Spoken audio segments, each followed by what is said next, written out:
제가 이제 꼭 풀어줘야 된다고 주장하는 세 가지인데, 이건 꼭 풀어줘야 돼. 돈이 갈 수 있는 곳을 만들어줘야지 전세 문제를 해결할 수가 있어요. 지금 투자할 수 있는 최하 금액은 정도 됩니다. 이상만 되면 다 할 수 있는 게 있다는 얘기예요.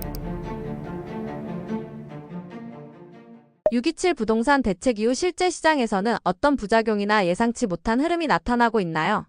가장 큰 부작용은 뭐니 해도 전세가의 급등입니다. 어떤 문제가 있냐면 지금 이제 계약 갱신 청구권이 생겼을 때랑 거의 비슷한 현상이 나타나고 있거든요. 계약 갱신 청구권이 생겨서 2+2가 됐잖아요. 그때도 저 같은 사람은 이미 그런 걸 많이 경고를 했습니다. 이건 시장의 원리에 위배된다. 그렇기 때문에 더 큰 부작용을 만들어낸다라는 얘기들 경고를 많이 했거든요. 근데 이제 정부가 이렇게 밀어붙였잖아요. 그런데 결국 아니다 다를까 4년까지는 편안하게 살 수 있는데 문제는 4년 후잖아요. 폭등을 하더라 이거예요. 그러니까 세입자 입장에서는 그게 4년 동안 그냥 달콤함에 취하게 오히려 만들어가지고 4년 뒤엔 더 충격적인 상황으로 몰아가는 거거든요. 더 안 좋은 상황이 됐어요. 근데 지금도 그런 비슷한 상황이 지금 벌어지고 있는 상황이에요. 뭐냐면은 지금 전세 대출을 이미 받았는데 다른 데로 전세 대출을 받아가지고 옮기려고 하거나 하지 않습니까? 그럼 대출이 줄어들어요. 그러니까 옮길 수가 없어요. 그럼 어떤 일이 벌어지냐면은 계속 재계약을 해요. 재계약을 하면 어떻게 됩니까? 시장에 물건이 안 나오잖아요. 그렇게 되니까는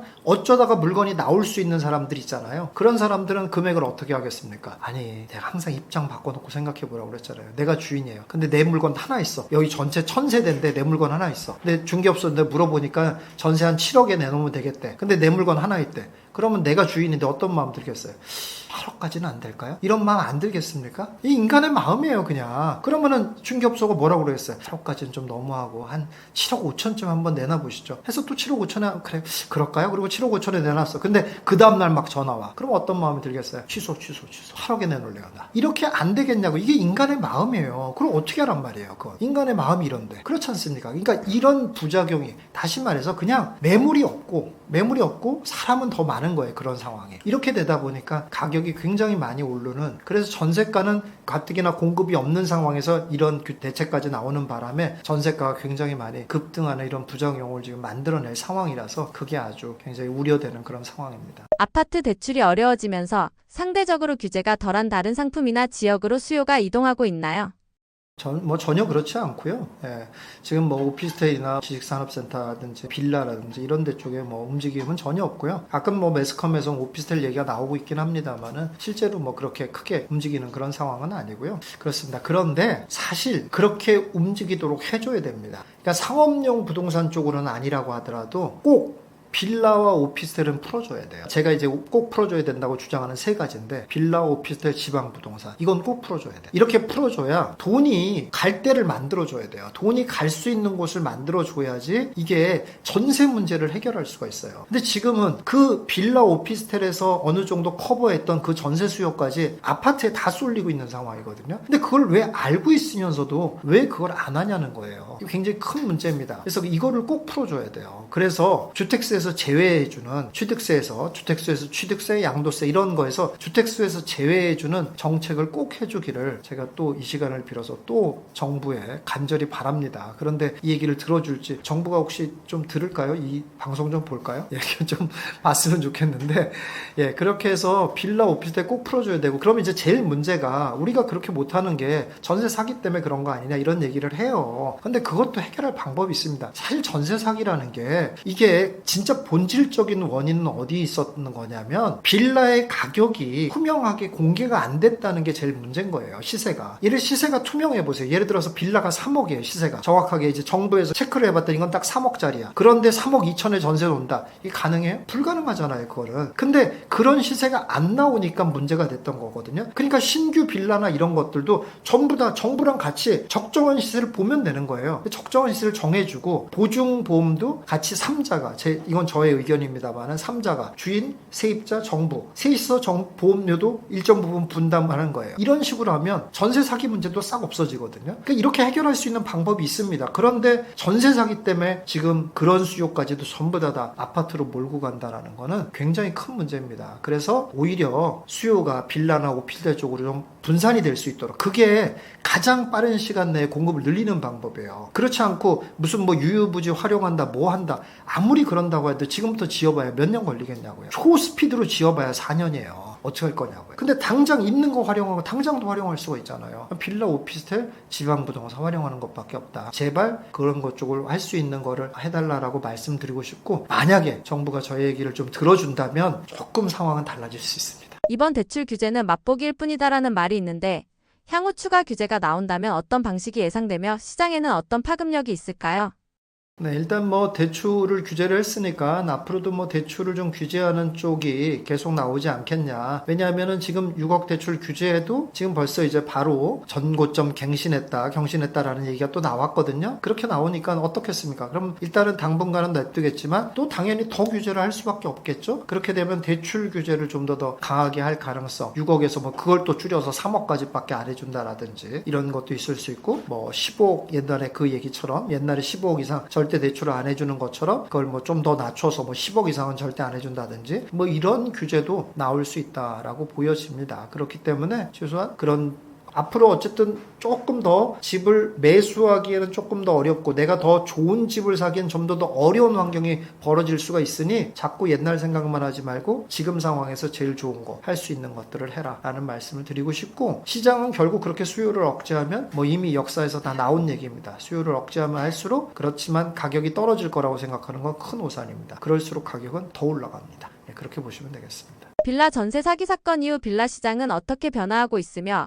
정부의 대책이나 시장의 반응은 어떤가요? 예, 지금 그래서 이제 빌라가 이제 지금은 이제 전세 사기 문제도 있고 이래가지고 사실 빌라를 사람들이 선호를 안 하는 상황이고, 주인도 이 빌라를 뭐 어떻게 할 수가 없는 상황이고 주택수에 포함되어 있고 이래서 아주 그냥 난감한 상황이 되는데, 제일 문제가 하여간 빌라에 있는 사람들이 자꾸 아파트를 가려고 한다. 그래서 이제 그게 문제라는 거거든요. 근데 그 부분을 갖다가 그렇지 않을 수 있도록, 아니 빌라라는 곳이 그렇게 나쁜 곳이 아니거든요. 그리고 또 서울과 수도권에 있는 빌라 같은 경우는 굉장히 입지가 좋은 곳에 있는 빌라들이 많이 있습니다. 그런 곳들은 사실 얼마든지 주거의 역할을 충분히 좋은 주거지의 역할을 충분히 감당할 수 있고, 사실 뭐 이렇게 직장과의 거리라든지 이런 것도 다 괜찮고, 요새는 또 빌라도 굉장히 공법도 좋아져가지고 굉장히 좋은 빌라들도 많이 있습니다. 그렇거든요. 근데 오직 전세 사기 때문에 그런 상황이 돼버렸고, 그리고 또 이제 정부가 그래서 보증 비율을 굉장히 낮추는 바람에 그렇게 되었고, 또 가지고 있는 사람 입장에서도 그게 다 주택수에 포함되어 있으니까 딱 한 채, 두 채, 최대한 두 채까지만 사라고 하는데, 누가 빌라를 괜히 사가지고 내가 부동산을 살 수 있는 카드를 날려버리고 싶겠어요. 그러니까 이렇게 세입자도 싫어하고 주인도 싫어하고 하는 꼴이 되어 있는 그런 상황이거든요. 근데 이거를 꼭 이 불합리한 상황을 꼭 좀 풀어줘야 된다. 그게 세입자도 잘 살 수 있는 길이고 또 주인도 좋을 수 있는 그런 길이다라는 거를 꼭 좀 알아주셨으면 좋겠습니다. 매수를 포기한 수요가 전세로 몰리면서 전세값이 오르고 있는데 이러한 흐름이 추후 집값 상승으로 이어질 가능성은 얼마나 될까요? 집값 상승으로 이어질 가능성이 굉장히 많다라고 보셔야 돼요. 그건 왜 그러냐면, 이것도 이제 실무적인 얘기를 해드릴게요. 왜 그렇게 되냐면은, 이제 아까 말씀드렸듯이 이제 전세를 이제 구해야 되는 상황이 벌어질 수 있잖아요. 주인이 들어온다고 할 수도 있고 이러면 나가야 되잖아요. 어쩔 수 없이. 그래서 이제 한번 전세를 구해보세요. 그럼 생각보다 전세를 구하기가 어렵습니다. 전세 물건이 없어요. 그러니까 별로 물건이 안 나오고, 왜 안 나오냐면 대부분이 재계약을 하거든요. 대부분이 재계약을 하다 보니까 물건이 잘 안 나와요. 그리고 물건이 나오면 또 어떤 일이 벌어지냐면, 주인 입장에서는 월세로 돌려요, 주인이.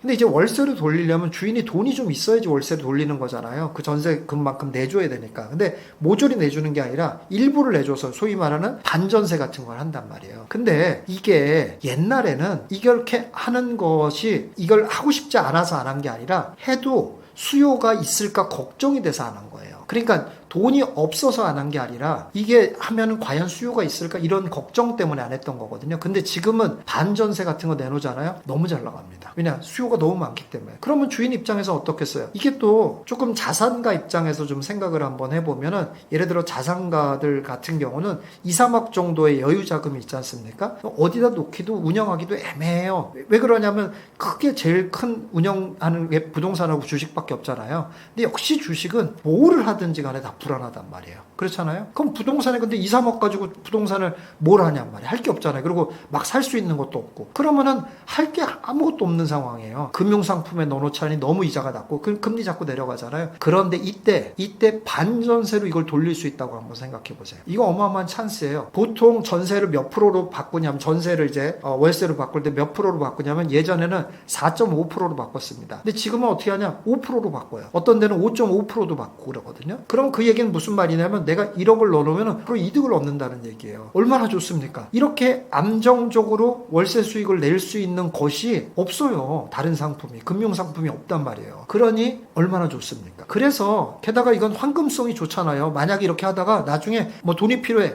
그럼 전세로 바꿀 수도 있잖아요. 얼마나 좋습니까? 그러니까 자산가들의 조금 이제 그 현금을 갖고 있는 이런 분들 같은 경우는 이런 시장이 열렸다는 건 완전 찬스가 되는 거예요. 그래서 자꾸 반전세가 늘어나는 그런 상황이 된다 이런 얘기예요. 근데 세입자 입장에서 어떻게 돼요? 자꾸 전세 대출도 안 해주고 물건도 없고 시장에는 계속 반전세 물건만 나오고 그 월세 부담이 커지는 이런 상황이 이제 벌어지죠. 이제 그런 상황으로 자꾸 몰아가져 가고 있고 이런 상황에 자꾸 겪어보잖아요. 그럼 이제 어떻게 되냐? 아 도저히 안 되겠다. 나 겁나서 안 되겠다. 이러다가 뭐 전세도 계속 쫓겨나가고 계속 멀리 갈 수도 있잖아요. 뭐라도 하나 사놔야 되겠구나 라고 이제 매매로 돌아선다라는 거죠. 그래서 주택가격이 올라가는 거예요. 그렇게 될 가능성이 높다 이렇게 보시면 되겠습니다. 내 집 마련을 고민하는 무주택자 혹은 실수요자에게 지금 시점에서 현실적인 조언을 한다면 어떤 방향이 가장 현명할까요?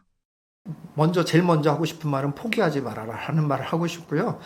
매스컴에 나와 있는 뭐 저 부자들 얘기, 압구정동 사고, 뭐 여의도 사고, 뭐 잠실 사고, 뭐 이런 사람들, 강남 사고, 뭐 이런 사람들 얘기인가 보다라고 포기해선 절대 안 됩니다. 그리고 나는 이번 생은 틀렸다. 이거 절대 아닙니다. 어디까지나 내가 내 자금에 맞는 정도의 투자할 수 있는 것들은 그러니까 투자성이 있는 거. 다시 말해서 투자성이라는 건 뭐예요? 결국 평균보다 높이 가는 게 투자성이 있는 거예요. 내가 아까는 수치로 얘기했지만 그냥 평균보다 높이 가기만 하면 투자성이 있는 거예요. 그런 물건이 내 금액에 없냐? 있다는 얘기예요. 제가 구체적으로 금액을 얘기하자면 지금 투자할 수 있는 최하 금액은 한 1억 2천 정도 됩니다. 그럼 1억 2천 이상만 되면 다 할 수 있는 게 있다는 얘기예요. 그런 게 있다라는 걸 여러분들이 분명히 알아두시고 내 집 마련에 너무 꽂히지 마시고 내 집 마련이라면 조건을 맞춰야 되니까 너무 꽂히지 마시고 내 집 마련보다는 일단 평균 이상 가는 거로 내 재산을 일단 만들어 놔야 되겠다. 그 다음에 기회가 되면 내 집 마련을 하든 말든 그때 왜냐하면 평균보다 높게 내 재산이 만들어져야 내 집을 마련을 하든 말든 할 거 아니에요. 그렇게 생각을 좀 바꾸고 그런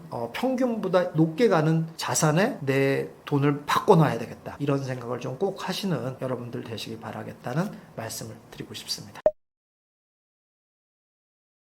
제가 마지막으로 여러분들한테 드리고 싶은 말씀은 일단 제가 이제 이런 얘기를 하면 좀 부동산 전문가니까 저런 얘기를 하나 보다 이렇게 당연히 생각하시겠지만 근데 여러분들이 제 말이 옳은지 아닌지를 역사 속으로 좀 테스트해봐라 라고 말씀을 드리고 싶어요. 무슨 말이냐면 결국 역사적으로 부동산이 가장 자산을 만들기 쉬운 대상입니다. 가장 본인의 재산을 늘리기 가장 쉬운 대상이에요. 그거는 역사도 입증을 하고 있고 전 세계도 똑같이 입증하고 있습니다. 그럼 우리나라에만 해당되냐? 아니죠. 선진국 다 마찬가지입니다. 그럼 미국, 호주, 영국 이런 데서는 안 그럴까? 전혀 그렇지 않습니다. 여러분 가서 보세요. 결국은 재산을 만들기 가장 쉬운 방법은 부동산을 통해서 재산을 만드는 겁니다. 그럼 왜 그러냐면 확률이 높아요. 확률이. 그리고 실패가 잘 없어요. 그리고 실패돼도 크게 실패를 안 해요. 이게 그냥 전 세계를 통틀어서 내려오는 진리예요. 그냥 이 사실을 여러분들이 잘 이해하신다면 자꾸 너무 막 이게 뭐가 되니까 어떻게 된다 이렇게 생각할 필요가 없어요. 사실은 보면은 결국 좋은 부동산을 사면은 잘못되지 않고 결국은 내 재산을 불릴 수 있다라는 거에